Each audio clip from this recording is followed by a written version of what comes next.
हर हर महादेव दोस्तों। सावन के आते ही वातावरण शिवमय हो जाता है। हर ओर बम भोले की गूंज सुनाई देती है। और इन सावन में सबसे विशेष पर्व होता है सावन शिवरात्रि। यह वह रात्रि है जब भगवान भोलेनाथ को जल बेलपत्र और भस्म अर्पित करके हम अपने कष्टों का निवारण मांगते हैं। सावन शिवरात्रि सावन माह के कृष्ण पक्ष की चतुर्थी तिथि को मनाया जाता है।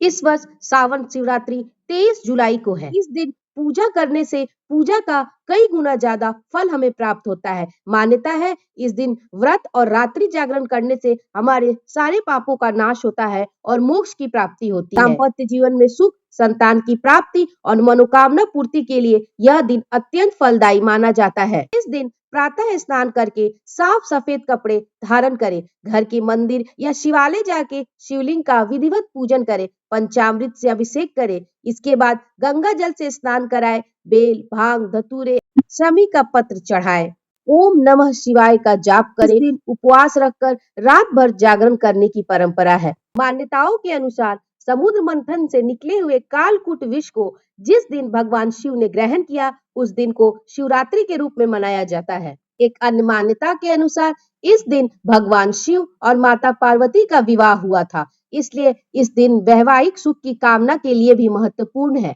बहुत समय पहले एक शिकारी था जो जंगल में पशुओं का शिकार करके अपने परिवार का भरण पोषण करता था।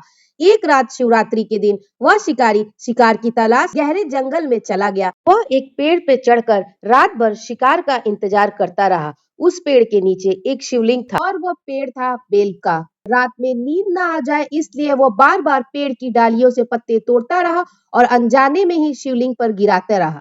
इस तरह शिकारी ने दिन भर भूखा प्यासा रहने के कारण उपवास भी किया और डर के कारण रात्रि जागरण भी किया। सुबह होने पर शिकारी को जब कोई शिकार नहीं मिला तो वह निराश होकर नीचे उतरा। तब भगवान शिव प्रकट हुए और बोले, वत्स, तूने अनजाने में ही जो उपवास, बेलपत्र अर्पण और रात्रि जागरण किया है उससे मैं अत्यंत प्रसन्न हूँ और तुम्हें आशीर्वाद देता हूँ कि अगले जन्म में तुम पुण्यात्मा बनोगे और अंत में मोक्ष को प्राप्त करोगे। आइए इस शिवरात्रि हम सब मिलकर भगवान भोलेनाथ की आराधना करें। हर हर महादेव।